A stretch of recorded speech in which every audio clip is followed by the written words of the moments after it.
A Mexican Navy sailing ship on a global goodwill tour struck the Brooklyn Bridge in New York on Saturday, snapping its 3 masts, killing 2 crew members and leaving some sailors dangling from harnesses high in the air waiting for help.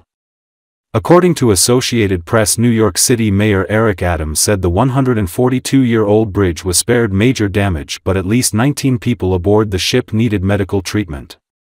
2 of the 4 people who suffered serious injuries later died, Adams announced on social media early Sunday. The cause of the collision was under investigation. In a scene captured in multiple eyewitness videos, the ship, called the Cuauhtémoc, could be seen traveling swiftly in reverse toward the bridge near the Brooklyn side of the East River.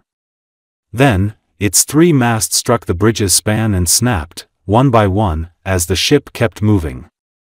Videos showed heavy traffic on the span at the time of the 8:20 p.m. collision.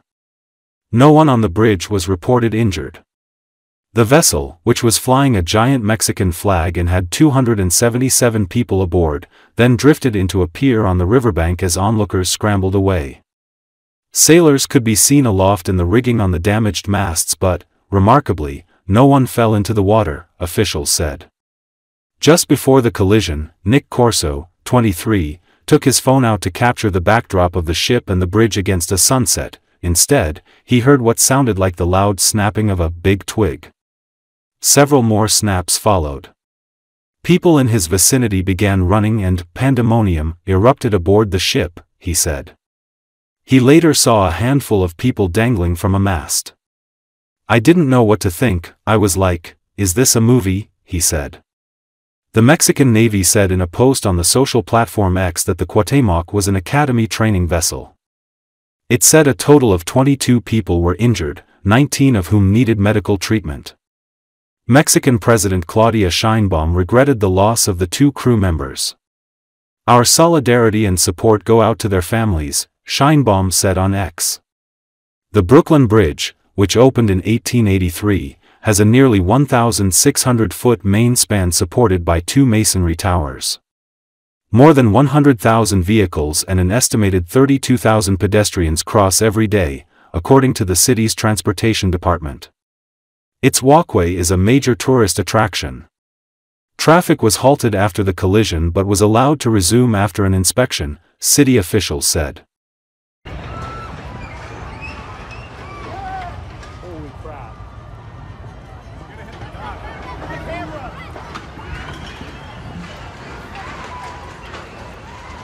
What is going on? Oh, what?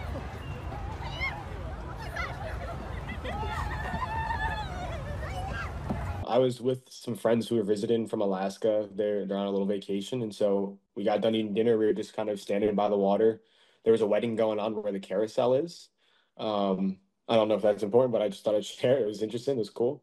And we were just hanging out by the water. We noticed the ship. I guess it's a naval ship.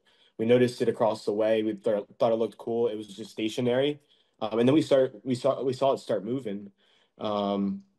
And we didn't think anything of it. And then I was like, I think it's coming towards us. I was like, that's cool. Like, we'll be able to get a cool picture of it, like with the broken bridge. That looks so cool. Like, that's what our minds were on. And as it got closer, his wife was like, I don't think it's gonna make it. And I was like, no, I think like in my head, I'm like, of course it's gonna make it. Why would they come this way if it doesn't make it?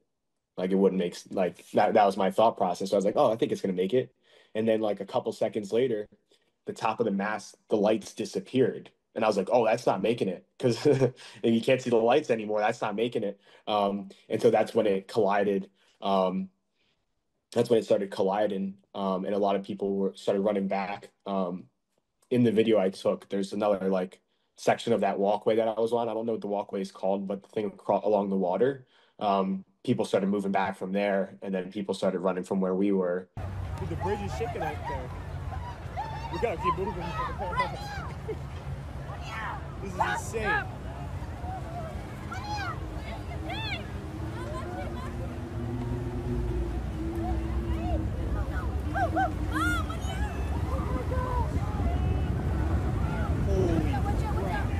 There was a lot of screaming. We heard it, at least in person. I don't know if was picked up on the video, but you could hear like the snaps. Like, you could hear the boat like taking damage.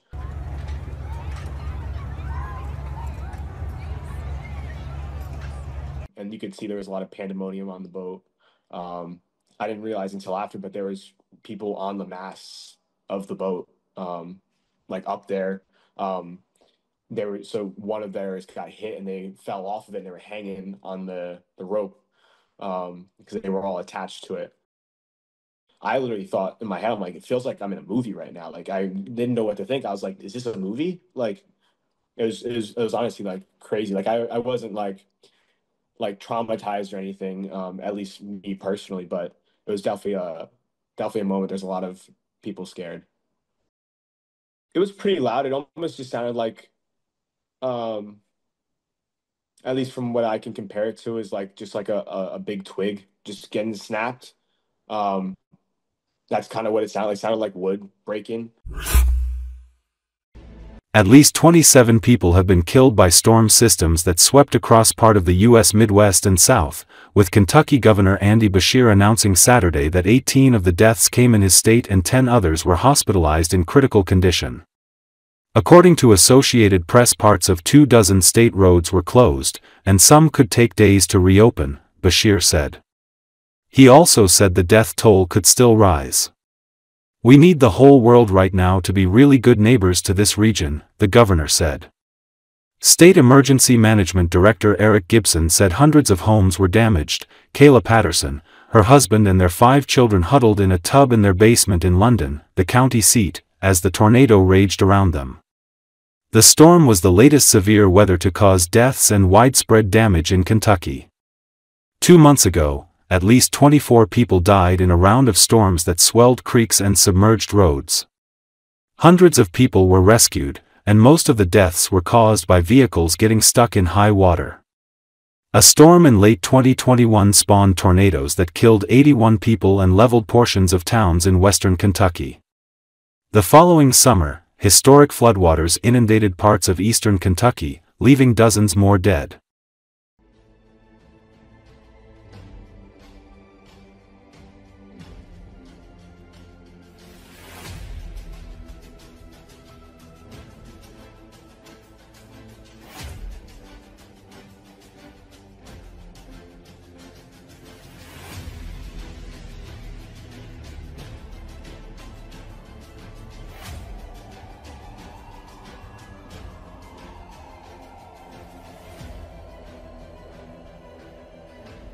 As of today, I can sadly report that we've lost at least 18 Kentuckians, each a child of God, missed by their family that have people mourning them right now. 1 is from Pulaski County, 17 from Laurel County. There are other figures out there. This is just the official process as it goes through DPH, and so there may be more.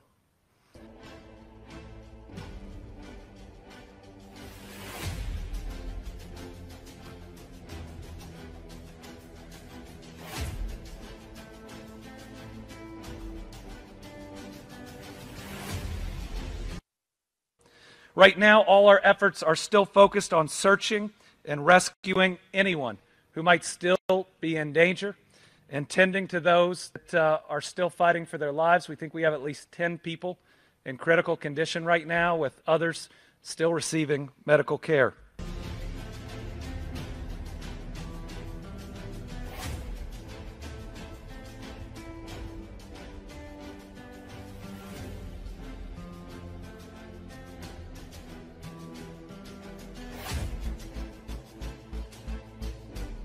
As of right now, I think we have 24 state highways closed. US 27 at Somerset is closed from Bourbon Road to Kentucky 914. Could be days before the utilities there are open. Kentucky 190 and several others in Pulaski County. Laurel County, extensive damage. A storm moved across I-75 and US 25 south of London. No roads are closed, but slow down when you see crews.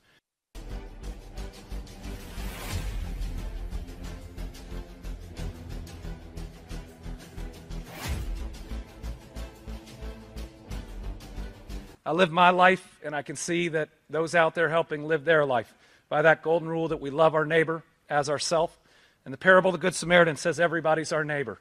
And so we need the whole world right now to be really good neighbors to this region. We're going to need a lot of help. We're going to need a lot of funding. We're going to need a lot of cooperation, but we will not abandon the people that have been impacted. We're going to stand with them. We're going to help lift them up, and we're going to move forward.